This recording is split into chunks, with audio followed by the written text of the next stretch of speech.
Marilyn is one of the outstanding women of America. Her speeches are consistently followed by standing ovation. She changes people's lives.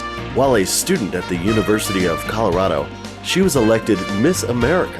After that busy year, she returned to college and graduated with Phi Beta Kappa honors. She has been the hostess of 23 network television specials. Although television was exciting, she felt a need to express her own ideas and embarked on a career in public speaking. She has since been selected as the Outstanding Woman Speaker of America. She is the president of her own company, which distributes VHS and DVDs throughout North America. Currently, Marilyn addresses an average of 10,000 people a week at local, state, and national meetings and conventions. And now, her message. Hello, I'm Marilyn Vanderburg. There are a few words in the English language that are difficult for many people to clearly define. One is the word success. What is success? Who is successful? She is successful. She is successful. He is successful. Why were they successful? Because they knew what they wanted to accomplish, decided how to do it, and did it. If a man is the president of a large corporation and is earning a great deal of money, is he successful? Is that what he really wanted to do, or did he really want to be a carpenter and design and craft furniture? People are successful if they're accomplishing what they want to. John Goddard, Constance Baker Motley, and Shane Gould were successful because they were doing what they wanted to do, and because they applied these three words to their lives: goal, plan, commitment. Why is it so important to have a goal, a plan, and a commitment? If a ship left the New York harbor and the captain didn't have a detailed plan as to where the ship was going, it would drift aimlessly for months in the ocean. The captain has a goal, the destination, a plan, the charted course, and a commitment. The ship will sail on August 1st. If he should encounter a storm, he might change the course, but he will change it to another specific route. Too many people just wander through life without any definite ideas about what they want to accomplish. They have not one specific goal in mind. When John Goddard was a teenager, he was disturbed that so many of his friends were bored and unhappy, and all the adults he knew seemed to complain, "Oh, if I'd only done this or that when I was younger." Too many dreaded the day, rather than welcoming it as an opportunity for new challenges. He said, "I was sure that if I wrote down my goals, if I planned for it, I could have a life of excitement and fun and knowledge." And so one rainy day in Los Angeles, at age 15, John found a yellow pad of paper and wrote down 127 goals. Some were fairly simple goals that he could accomplish immediately. Do 200 sit-ups, become an Eagle Scout, type 50 words a minute, run a 5-minute mile, play Clair de Lune on a piano. Others would take more time, reading the Bible from cover to cover, learn French, Spanish, and Arabic. And still others he would plan for and accomplish as an adult. Climb the Matterhorn, climb Mount Kilimanjaro, ride an ostrich, learn to fly a plane. A graduate of the University of Southern California and an anthropologist, he was eager to accomplish goal number 11, studying the primitive cultures of Brazil. Here he is shown with the nearly extinct Suya Indians. Again seeking knowledge, he went to the Congo and accomplished goal number 9, studying the primitive Salangola tribe. Other goals? Explore the Colorado River, scuba dive. He was told that goal number 1, to be the first man to explore the entire length of the world's longest river, 4,160 miles of the Nile in a kayak, would be impossible. During the 10-month expedition, he nearly drowned in Uganda, was charged by an elephant near Lake Albert, and caught malaria in the process. The Los Angeles Times called it the most amazing adventure of this generation. The President of France gave him an award for spectacular achievement in exploration. It earned him a place in the Guinness Book of World Records. And he also achieved 2 other goals in the process. Goal number 98, writing a dramatic article for National Geographic magazine, and the launching of his career as a lecturer. As an anthropologist and adventurer, He now shares his knowledge and experiences as a lecturer, earning more than $50,000 a year. He hasn't accomplished all of his goals yet. He hasn't climbed Mount Everest, goal number 21, nor has he read every word of the Encyclopedia Britannica, but he has read major portions of each volume.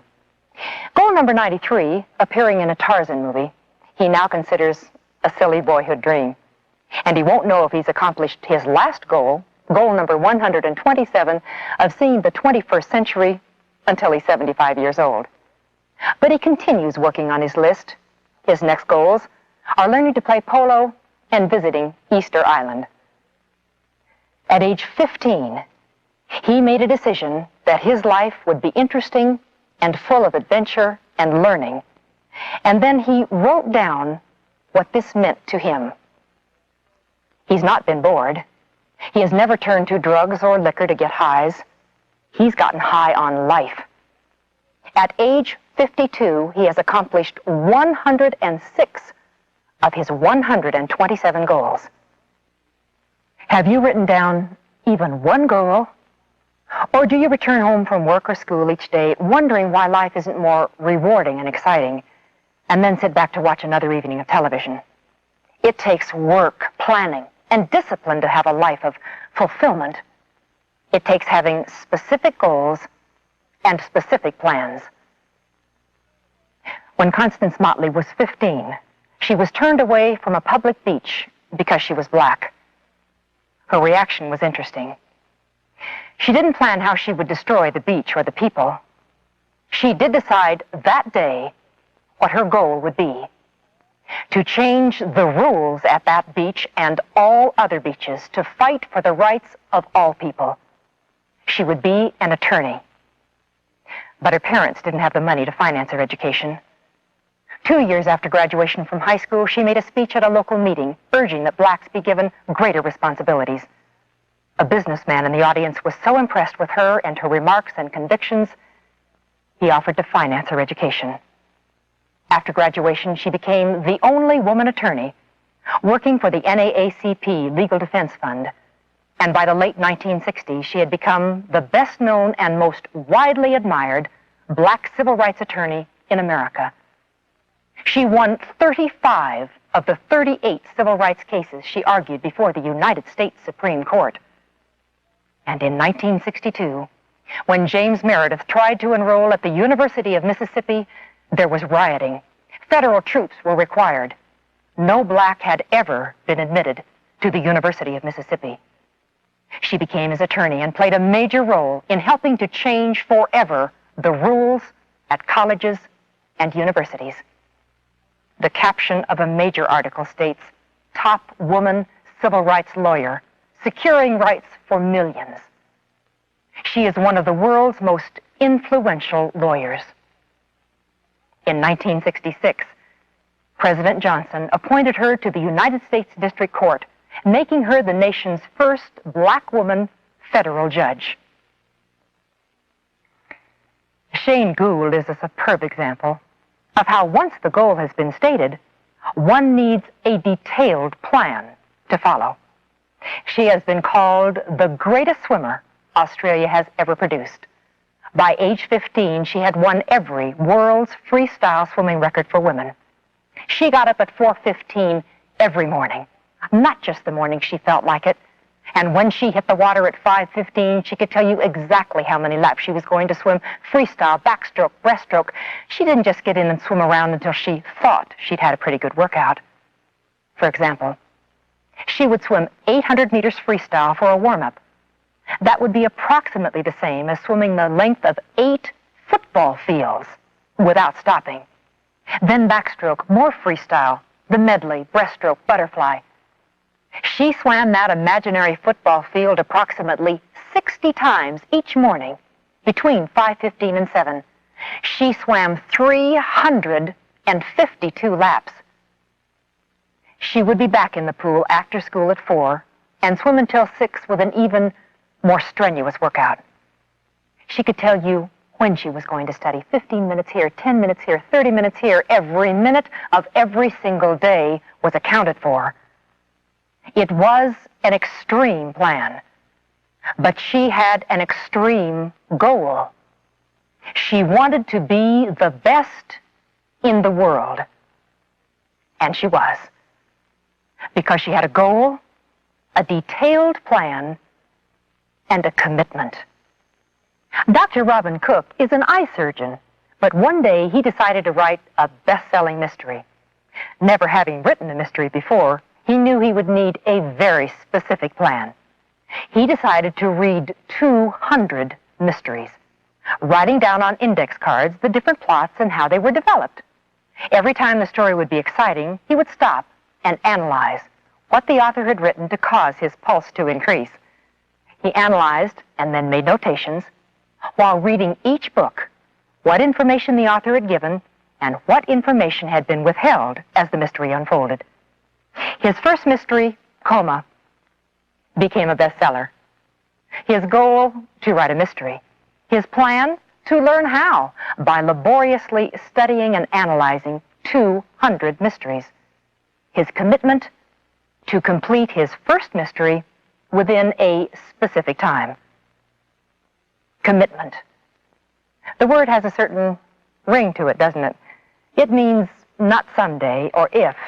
It means now. The decision has been made. Action is guaranteed. 56 men made a commitment on July 4th, 1776, when they signed the Declaration of Independence, declaring America a free country, free and separate from the mightiest nation in the world, England. The last words of the Declaration are these: "We mutually pledge to each other our lives, our fortunes, and our sacred honor." When they signed the Declaration, they did just that. They committed their lives. Did they really know that from that moment on they would be hunted day and night by the British soldiers, that not even their families would be safe? They knew. One of the men said he watched the face of each man as he signed. He said, "I was determined to see how they looked as they signed what might be their death warrants." They signed with conviction, commitment. Stephen Hopkins of Rhode Island had cerebral palsy, which made his hand shake. He said, "My hand trembles, but my heart does not." And why did John Hancock write his name in such large letters? He said, "There, King George can read that without spectacles, and may now double his reward for my head." And what happened to these men? Of the 56, 5 were captured or imprisoned, 9 died of wounds and hardship, 12 lost their homes, 17 lost everything they owned.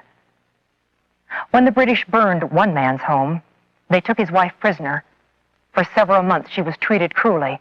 Her health had been so badly affected that she died soon after being released. Richard Stockton was dragged from his bed, severely beaten, and thrown into prison.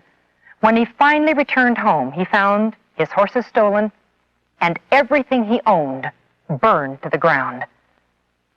The men who took the major step in freeing our country knew the meaning of the word commitment. Dr. Martin Luther King Jr. understood the word. He once said, "During the past few years, I've had little peace. 12 times I was jailed. Twice they tried to blow up my home. Every day I am threatened. My family is threatened. And once I was stabbed and almost died." 24 hours before he was slain, he gave the last speech of his life. No one knows why he spoke of death, but only days before he had told one of his closest friends, "I know I'll never live to be 40. I have accepted the inevitability of death."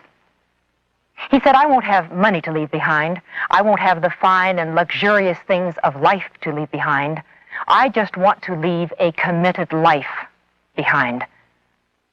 Martin Luther King had a goal, a plan, a commitment. But for most of us, commitment does not involve a life or death situation. Commitment could mean, to your life, something as simple as the decision to exercise every day. That may seem like an easy commitment to make, but in the course of our days filled with demands and responsibilities, who among us has made the commitment to daily exercise? Vladimir Horowitz is the highest paid classical pianist in history. In his 70s, he takes a brisk 2-mile walk each day. He says, "If I don't walk, my fingers don't run." When James Michener began writing his #1 best-selling novel, Centennial, after years of painstaking research, he wrote every day, 7 days a week, unless he was going to see something he would be describing. But he also had a commitment to daily exercise. Every afternoon at exactly 5:30, he went to the gymnasium and did 50 sit-ups and 2 miles on the bicycle. These workout sessions were as important to him as his sessions at the typewriter. He believes being in good physical condition is vitally important to his ability to be creative. Making a commitment to do something at the same time every day, or actually naming the date you will begin, is important. Commitment demands action.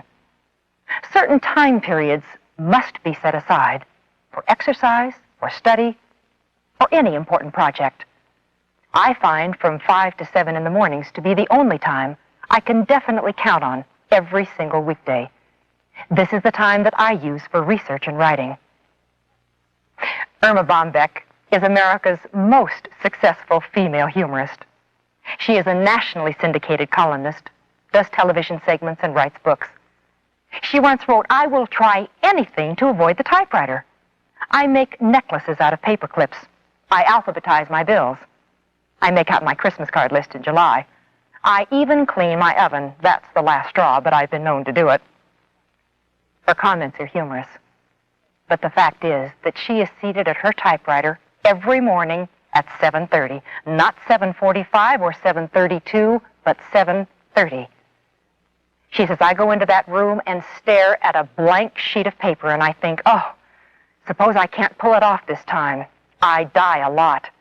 And then I pull myself together and give it my best shot." Goal, to write humor. Commitment, to be seated at the typewriter every morning at exactly 7:30. Once Arthur Haley, the author of such books as Airport and Hotel, begins writing a novel, he never writes less than 600 words a day, every day. He actually counts the words in each paragraph and then subtracts them from the 600 to know how many more he must write before quitting that day. He does not miss one day of writing at least 600 words until the novel is completed. All these people knew what they wanted to accomplish, formulated a plan, and then made the commitment. Just like the captain of the ship who knew where he was going, what specific route he would take, when the ship would leave, and when and where it would land. Do you know right now exactly what you want to accomplish in the next few months or perhaps within the next year? I'm not talking about nebulous, unspecific goals like I want to be happy or I want to be more successful. Can you write down your goal in one sentence? Do you have a logical, realistic plan? Have you made the commitment? When will you begin? When will it be accomplished? If you answered yes to these questions, you are one of the rare few. Most people have no idea what they would like to accomplish. But I believe if you fail to plan, then you plan to fail. If you are among the millions of people who do not know and who keep asking the question, but how do I find my goal? There is an answer. Become actively involved in something you're interested in, do it well, and it can lead you to your goal. When Frank Rich was 13, he didn't have any idea what he wanted to do, but he did love show business. And every time the manager of the National Theater in Washington, D.C. turned around, there was Frank. So he finally made him an usher, so Frank could see the shows over and over for free. Frank began to watch the actors rehearse and work on their parts, change a line here, try a different move there. He began learning what would and would not work well on the stage. He began by being involved in something he enjoyed, and it led to his career. In college, he became the drama critic for their newspaper. and then moved into being a film critic for New Times Magazine, then the New York Post, and now Time Magazine. He wrote, for example, the article on Woody Allen. He didn't one day have an idea flash into his mind that he wanted to be a film critic. He became involved in something he enjoyed, did it well, gained experience, and it led to his goal. Kathy Hodge began making doll clothes when she was only 3, and by 8th grade, she was charging 50 cents for the skirts she made on her mother's sewing machine. She now has 3 exclusive boutiques for wealthy and famous children 12 and under. The sons and daughters of Cher, Neil Diamond, Natalie Wood, and Robert Wagner buy their specially made clothes from her. Kathy Hodge found something she enjoyed, did it well, gained experience, and it led to her goal. Dr. Joyce Brothers realized as a child that doing something well can lead to a goal. She had studied ballet since she was a little girl, and at age 14, when she needed to earn some money, she decided to open her own ballet school. Realizing mothers would probably not send their children to take ballet from a 14-year-old, she thought of a plan. She sent out notices that she would give lessons free for 6 months if after that they would pay her if their children wanted to continue the lessons. She earned money through high school teaching ballet. Later, when she married and had her child, her husband was only earning $50 a month as a hospital resident. Once again, her goal was to earn money. Her plan came to mind one night when she was watching television, one of America's most popular shows, the $64,000 question, a quiz show. She would become a contestant and win the money she needed. As she studied this quiz show, she learned that she could choose any category she wanted. But she noticed that the contestants they selected always chose surprising categories. For example, a shoemaker could answer every question about the category he chose, opera. An elderly lady would be an expert in baseball. Her specific plan was to find a category that would seem unusual for her and one that she could learn everything there was to know about. She decided on boxing. She began reading and memorizing, and then she was ready to make the commitment. She wrote and asked for an interview. Soon after, she received the call to come to New York, and she was asked one boxing question after another. She knew every single answer. When she left, she knew she had a good chance of being selected for the show, so she made the total commitment. Every single day from 6 o'clock in the morning to 1 o'clock the next morning, she studied boxing. When she was asked to go to New York, she felt she could answer absolutely every conceivable question. She had a goal, and she had followed her plan. When she was finally asked the $64,000 question, how many times did Jack Dempsey knock down Louis Firpo, and what was the length of the fight, she answered immediately, he knocked him down 9 times, and it lasted 2 rounds. After winning that, she went on to the $64,000 challenge and won a total of $134,000. She did so well on the quiz show that television executives offered her own show, and this led to a full-time, exciting, and rewarding career. Both as a child and as an adult, she had found things she was interested in, did them well, and one thing led to another. You must begin. You must begin somewhere. This famous little girl is seen everywhere. The artist is Holly Hobby. Yes, that's her real name. Holly began painting when she was only 6. She grew up on a farm surrounded by animals, and by 11, she was painting horses by the dozens. She began taking her animals and landscape paintings to local fairs and art shows. When she was 17, she was painting old-fashioned children on cards for families and friends. Then one day, she made the commitment. She sent one of her cards to the American Greeting Card Company. She began by doing something she enjoyed, did it well, and then one thing led to another. But remember, she took action. She made commitments. She didn't wait for someone to come buy her paintings or her cards. She entered art shows. She entered art fairs. she sent her cards to a card company. But there are many women who didn't begin sewing at 3 or painting at 6, and who have never found, perhaps have never really looked for, that goal that would capture their interest and involvement. When Barbara Hutner was 30, she said, "I was an over-the-hill, overweight woman." Deciding she wanted to lose weight, she began exercising and became so involved, she began teaching exercise classes at a community center. After 13 years of teaching, learning, and studying, she is now the director of the Vail, Colorado Athletic Club Health Spa.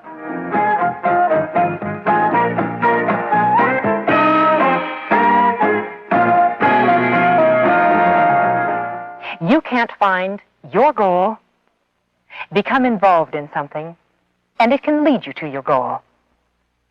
When Jim Henson was in the 6th grade, he saw his first puppet show on television. At his first opportunity, he joined a puppet club. When a local NBC station called his high school to see if they had a student puppeteer, Henson volunteered, and soon after made his first television appearance. This TV appearance led to another and another until by the end of his freshman year at the University of Maryland, he was commuting to Washington, D.C. for his own late-night show, which lasted 8 years. He designed his own puppets, and it was not long before the Muppets were superstars.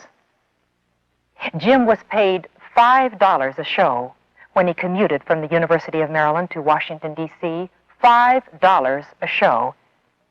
Did he do it for the money, or did he do it because it was what he loved to do, and he was gaining experience? Today, the Muppet Empire is a multi-million-dollar business. Some people know exactly what they want to accomplish. They have a goal, they formulate a plan, and they make the commitment. Others live all their lives with an emptiness, with a feeling of, is that all there is? Which person are you? Joan of Arc was only 19 years old when she was burned alive at the stake. Before they lit the fire, she had a chance to gain her freedom. All she had to do was just take back what she'd said, just deny what she believed in. She chose the fire above her freedom at age 19, and this is what she said. The world can use these words, I know this now. Every man gives his life for what he believes. Every woman gives her life for what she believes. Sometimes people believe in little or nothing, and yet they give their lives to that little or nothing. One life is all we have, and we live it as we believe in living it, and then it's gone. But to live without belief and purpose is more terrible than dying. Even more terrible than dying young. Are you involved in anything? Committed to anything? I heard a statement one day that really made me stop and think. Beware of what you want, for you will get it. Beware of what you want, for you will get it. What specifically do you want? You can think of nothing?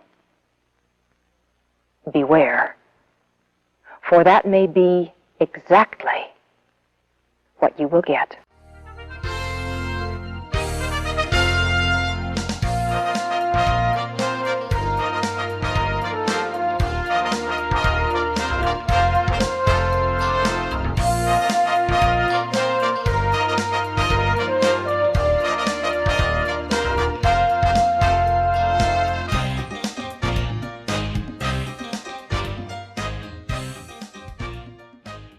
Hello, I'm Marilyn Vanderber. Have you ever wondered why some people excel and become outstanding in certain fields? People like Neil Sedaka, Jesse Owens, Vince Lombardi, Ayn Rand. Because they were born with natural ability, I'll be talking about them and others. Because before I began learning about people's lives, I thought most people excelled because they had a natural ability for their field. For example, I always thought an author just sat down and began writing. The words would just flow naturally. I recently read this statement. A good writer never has a vacation. For a good writer, life consists of either writing or thinking about writing. Ernest Hemingway received the Nobel Prize for The Old Man and the Sea. It was amazing to me that he sat down and wrote 1,000 words a day, but this was his average for 26 days. What most people don't know is that he'd been thinking about this book for 16 years. For 16 years, he had thought about it, planned it, even worded it. He may have written the book in 26 days, but he had really been writing it in his mind for 16 years. One of the great magazine writers in America is Richard Merriman. He writes about people, Carol Burnett, Burt Reynolds. He says the perfect interview is a perfect set of questions. For every hour he spends interviewing a person, he spends an average of 5 hours on preparation, interviewing people who know the subject, working out his questions. He says for about 3 days before the interview, I try to get a great deal of sleep. I don't eat starch or sugar. I spend half the day in bed and then eat steak for breakfast. He literally trains before interviewing. Irving Stone is one of my favorite authors. He wrote the biographies of Michelangelo, Clarence Darrow. One of his bestsellers was the biography of Freud. To learn all he could about him, he literally moved to Vienna, Austria, where Freud had lived. He spent 6 years doing research and writing. Ayn Rand is one of America's best-known authors. Her book, Fountainhead, has sold over 2 million copies. The theme of this book is the importance of the individual. She decided the best way she could develop this theme was through a man she would call Howard Rourke, an architect who does not follow tradition, who makes his own decisions, who stands by his personal ideals at all costs. After selecting architecture as Rourke's profession, and before she had written one word of the book, she plunged into 2 years of incredible research. For more than a year, she just read about the history of architecture, the aesthetics, architectural engineering. She read professional journals, biographies of architects. Finally, she felt she was ready for practical experience. So she went to work in an architect's office. Only the man who hired her knew that her real purpose in working there was research for a novel. For 2 years, she had done research and lived with architecture. All this before she had written one word of the novel. It took her 7 years to write Fountainhead. Some years later, she met the most famous architect in America, perhaps the best-known architect even today, Frank Lloyd Wright. He said, "I've read every word of Fountainhead. Your grasp of the architectural ins and outs astonishes me." It took her 13 years to write Atlas Shrugged. Can you imagine working on a book for 13 years? She decided the theme could best be developed in the world of railroads and steel.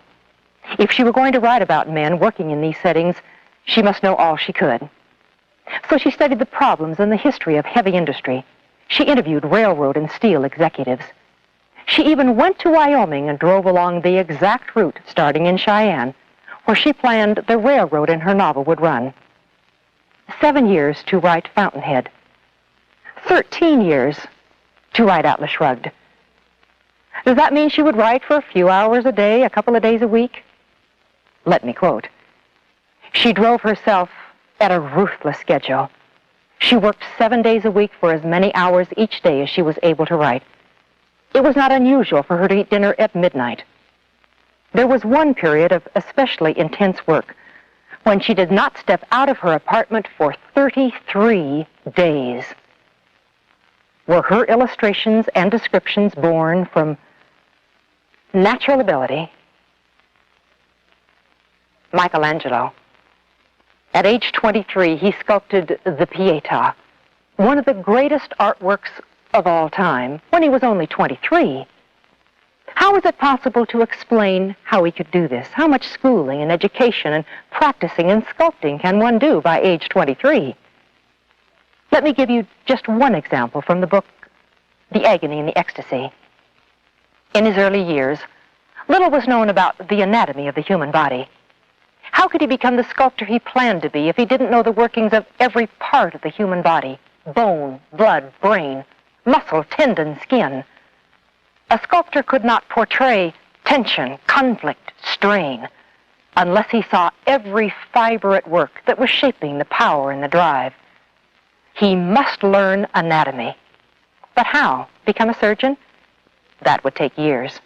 And even if he could, he would only be allowed to do 2 dissections a year with a group. The year was about 1490. He was a teenager. There were no books or drawings in a library such as we have today. His thoughts even considered the graveyard, but he knew he would be discovered, and the penalty was death. Finally, he remembered that the poor were laid to rest in the monastery until burial. After much thought and daring courage, he obtained the key. At midnight, he made his way to the monastery. He stood for a moment, rigid before the door to the dead room, and at this moment of commitment, he didn't know whether he dared face the task ahead. The dead room was small, about 8 feet by 10 feet, no windows. In the center of the room, wrapped in a burial sheet, was a corpse.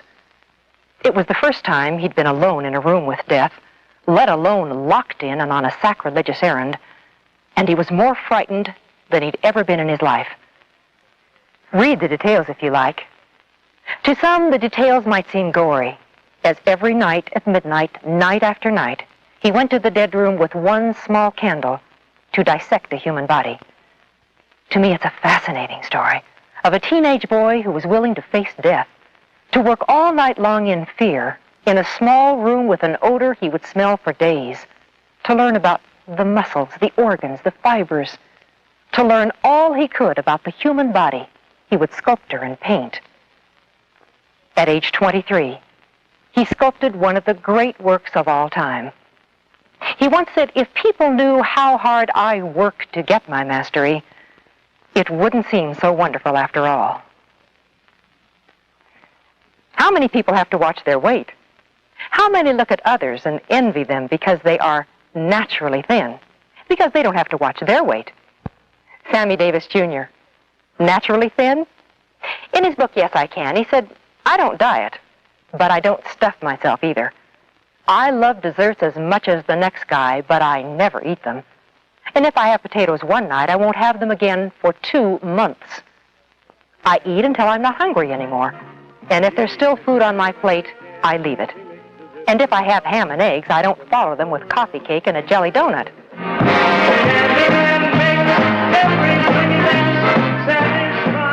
I always thought he was just built that way. Is it natural? He said, "I love desserts as much as the next guy, but I never eat them." How has Jackie Kennedy Onassis kept her famous figure? At a well-known restaurant in New York, where she has dined for more than 20 years, the owner says her meal is always something simple and plain, like a piece of broiled fish with lemon and a plain salad and coffee. He said she has never once eaten dessert. Is she naturally thin? One of the great moments in history was the day Neil Armstrong became the first man on the moon. How many thousands of men wanted to be chosen for the astronaut program? Was Neil Armstrong born with the natural abilities needed? When he was 8, he put together his first model airplane. This was the beginning of an entire assembly line of model airplanes. The thing he loved most to do was to ride his bike 2 miles to a small service airport where 3 small planes were kept to train pilots. By age 14, he was there so often that finally an instructor began talking to him, and soon he was allowed to help the mechanic, and then he was told he could learn to fly. From then on, every penny he earned went for flying lessons. It took him 23 hours of work to pay for 1 lesson. Does anything mean so much to you that you would work for 23 hours in order to pay for 1 lesson? His goal was to get a flying license by his 16th birthday. Was it natural ability that allowed him to be the first man on the moon, or by age 16, had he already developed through work, interest, time, a knowledge of aviation? Couldn't Walt Disney have been a big executive who drove to his office around 9, played a little golf, had lunch at a nearby club, and then had dinner guests at his fabulous home several times a week. He worked 14 hours a day and supervised all his projects. His work wasn't a job. It was his life. It was what he lived to do. When Neil Sedaka was 8, he was practicing the piano so much, his parents had to bring his food to the piano. He practiced 6 to 7 hours a day. By 13, he was writing songs with a 16-year-old. They wrote a song every single day for several years. The more songs they wrote, the easier it became, and the better the songs were. By 16, he was writing national hits. But he said, my whole existence was waking up, writing songs, and recording. Do it like you done it when you meant it. Baby, bring it back to where it used to be. Was it natural ability or a desire to excel? A total love and commitment to what he was doing, thinking about it all the time. He said, my whole existence was waking up, writing songs, and recording at age 16. The choice is yours.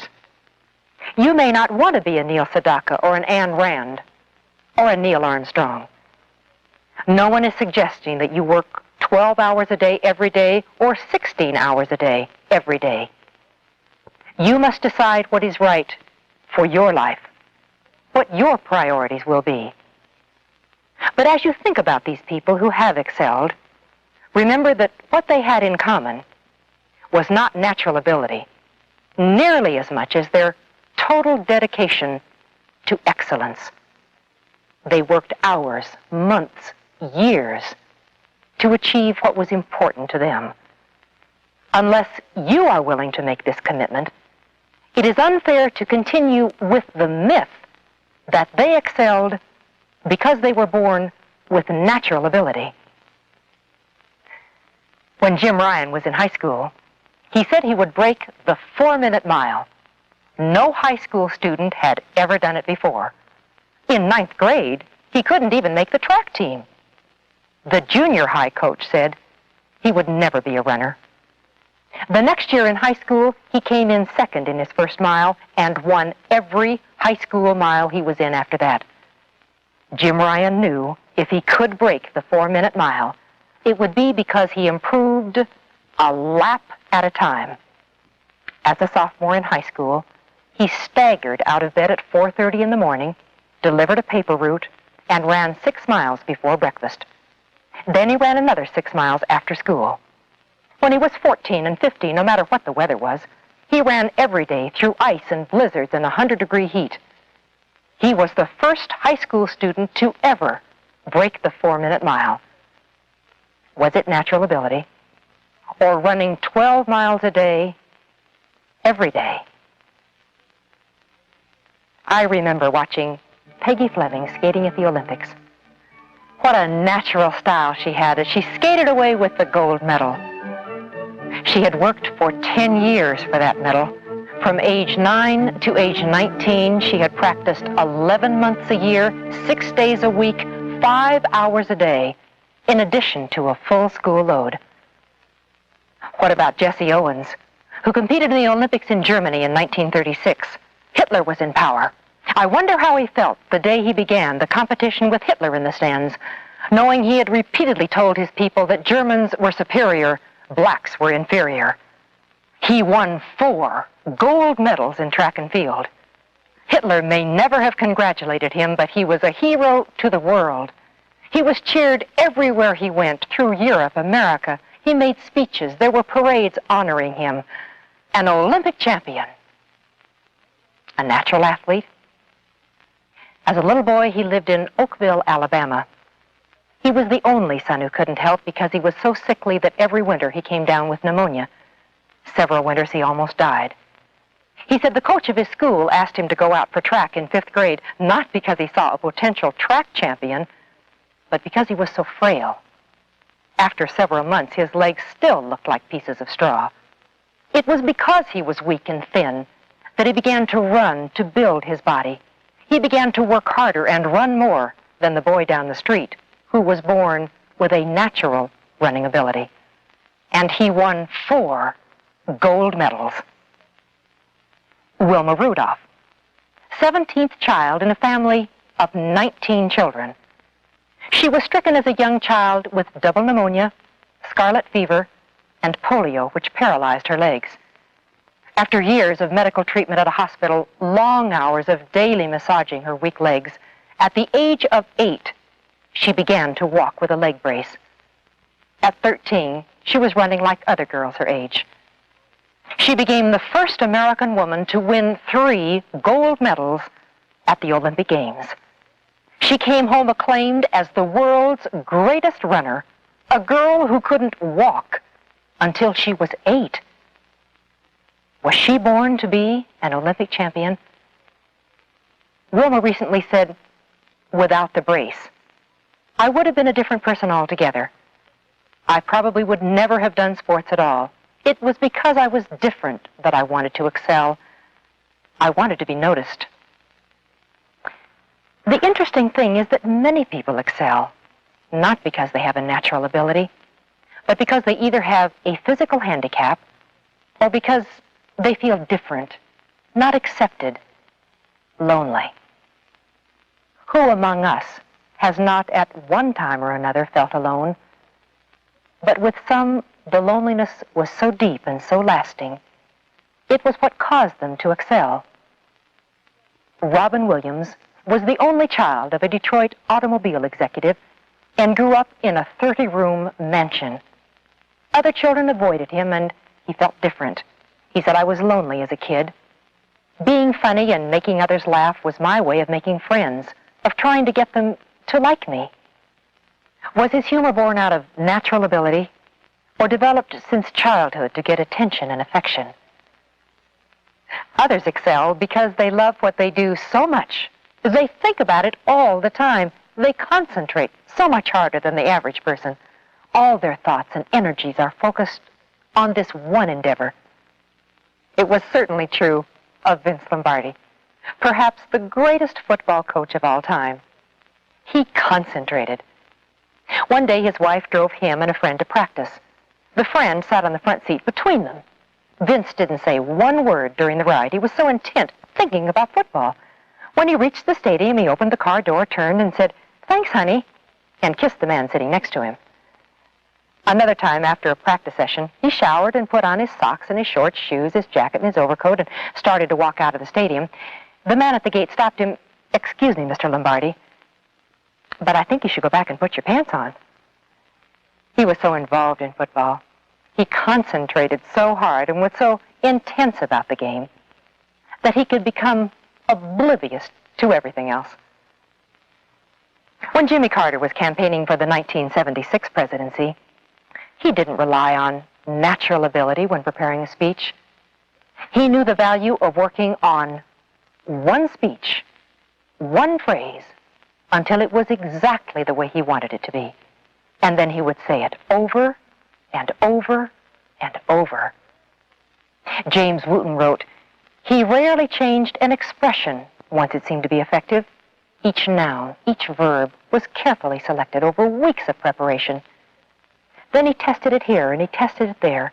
In 1972 and 1973, when no one was listening, he took each word, each phrase, and he honed it and turned it and changed it, and then he etched it into his mind, right down to the minute inflections and pauses. A Carter speech was a Carter speech. Words would be exactly the same.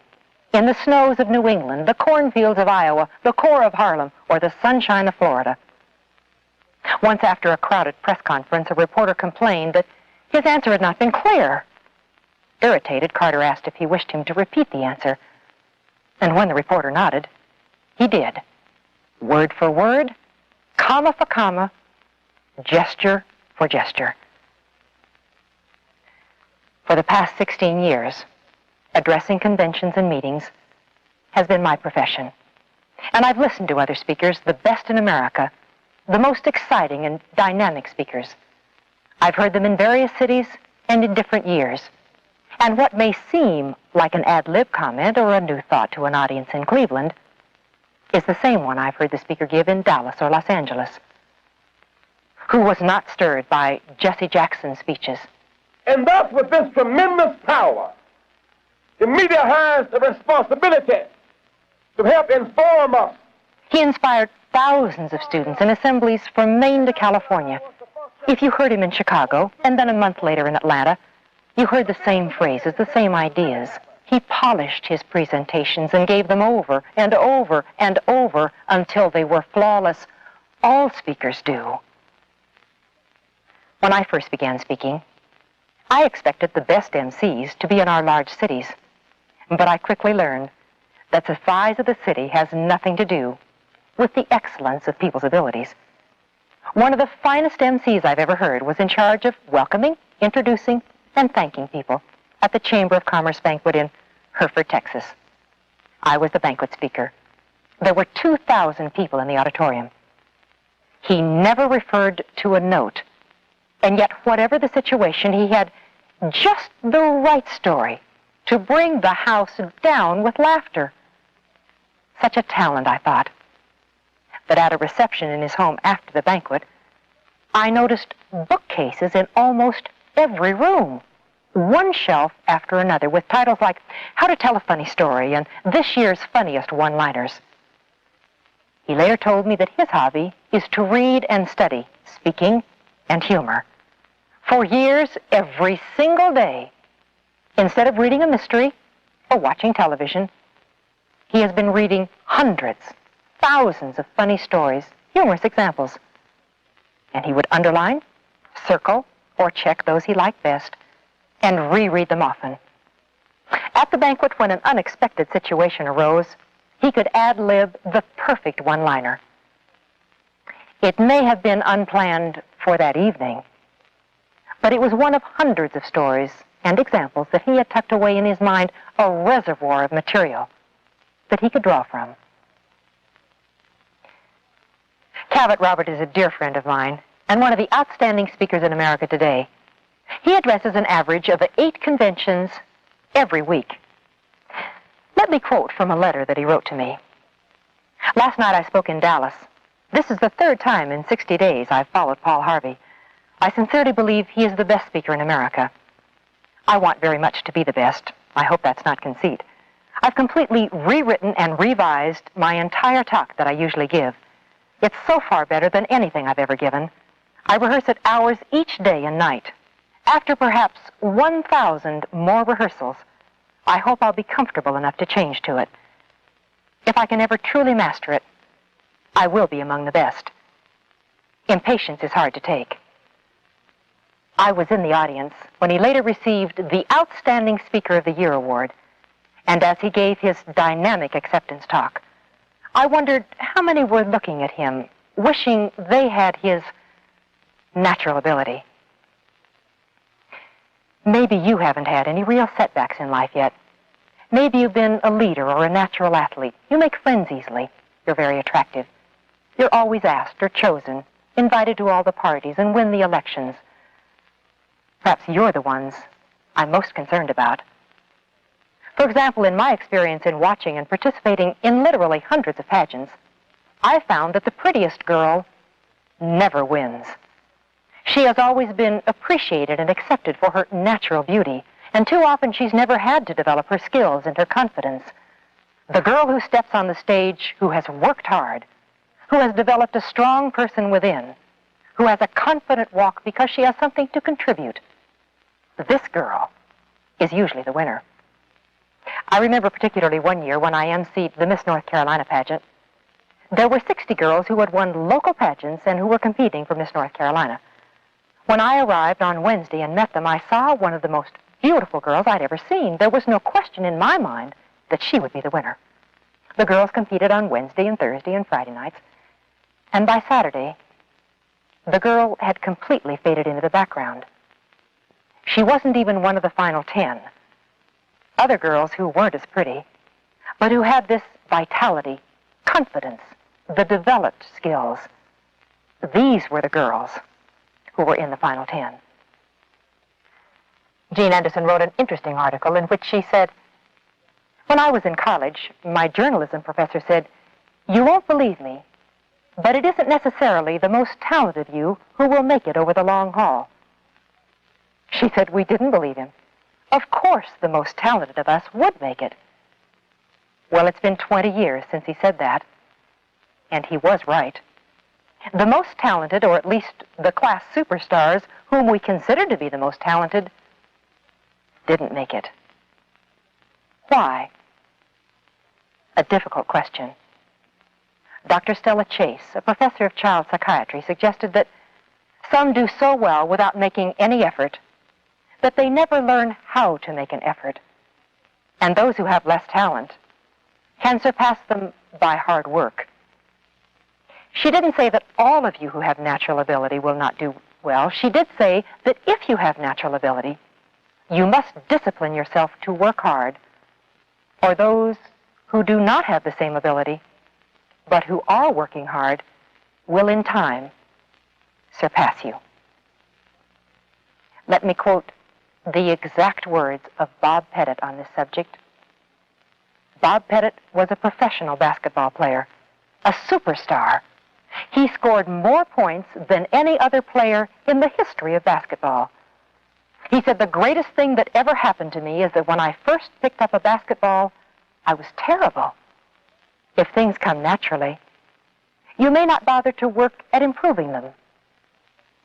He scored more points than any other player in the history of basketball. There will be times when you will win something or accomplish something with luck. Most of us are blessed with luck at some time in our lives, and for those times, we must count our blessings. But a lifetime of fulfillment will not be based on luck.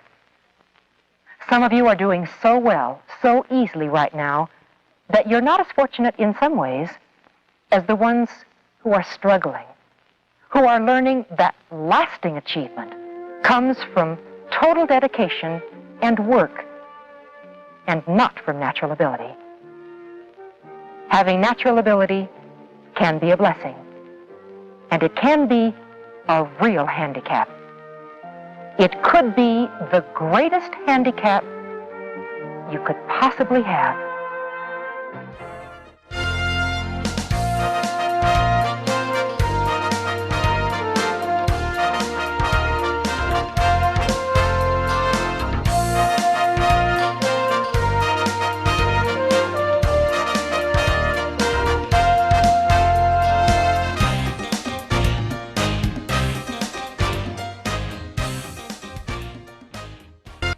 Hello, I'm Marilyn Vanderber. Whenever I address a national convention, I always try to address at least one junior or senior high school assembly in the same city. Several years ago, while addressing approximately 2,000 students in Ohio, I made this statement. I believe you can accomplish anything you want to if you work for it and plan for it. Do you believe that? Do you believe you can accomplish anything in the world you want to?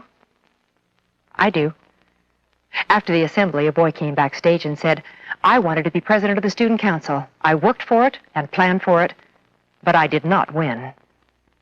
How is it then possible to answer this boy? It was important to know why he wanted to be president, to be a leader.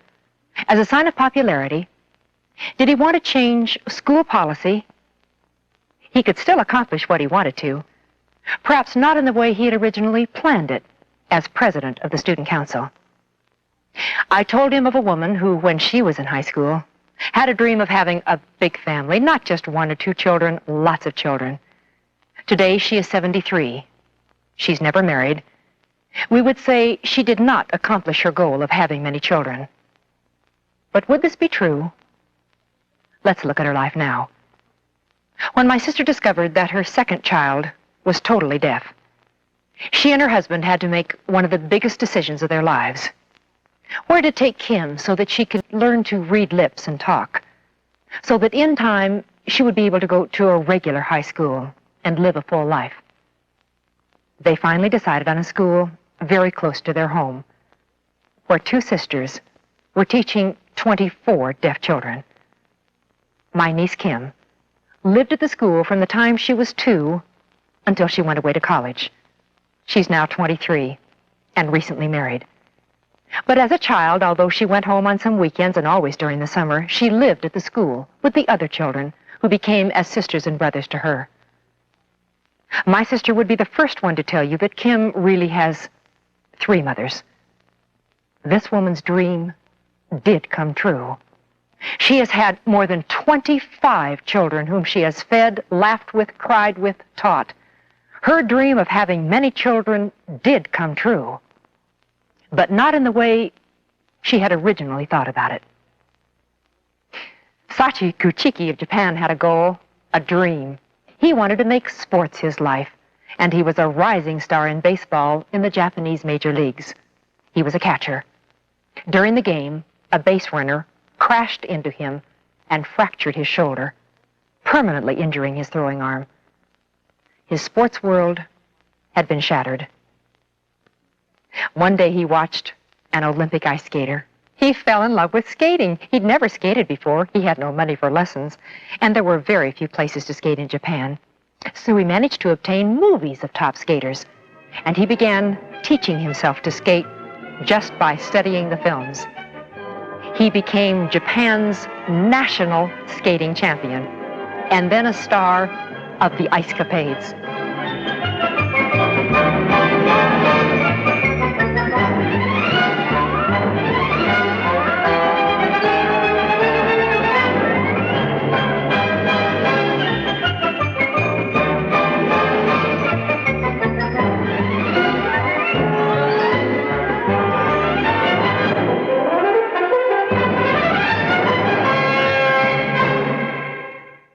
He had made sports his life, but not in the way he had originally thought about it. But my favorite example is of Bill Havens, who dreamed of going to the Olympics in Paris on the canoe team. He worked for it, planned for it, dreamed about it. The announcement finally came. He was selected to go. But he also had another responsibility. He was married, and their first child was due the same week as the competition, and in 1924, there were no jets to speed travelers across the ocean. He made his decision. He would stay home with his wife. A happy, once-in-a-lifetime occasion to have a firstborn. But there was also a crushed dream, to miss his only opportunity to go to the Olympics. One would say his dream did not come true. But it was in July 1962 that the telegram arrived from the Olympics in Helsinki, Finland. The telegram read, "Congratulations, Dad. I won. I'm bringing home the gold medal you lost while waiting for me to be born." Your dream, your goal, can come true. Not always in the way you originally envision it. Mary Wells also had to cope with a crushed dream. She could have just accepted the disappointment and abandoned her goal, but she didn't. When she was a little girl, her mother would come into her room just after she'd fallen asleep and whisper, "You can do anything in the world if you want to badly enough." She would later test that belief. She had always wanted to be the president of an advertising agency, so she moved to New York City and worked her way up to being the senior partner of one of the most prestigious ad agencies in America. She was responsible for Braniff airplanes and personnel changing into bright colors and high style. She was the creator of such commercials as "Plop, plop, fizz, fizz, oh, what a relief it is." But one day she learned what had always been true. She just hadn't known about it. No woman would be considered for the presidency, no matter how talented. It was an enormous risk to leave her executive position, but she did.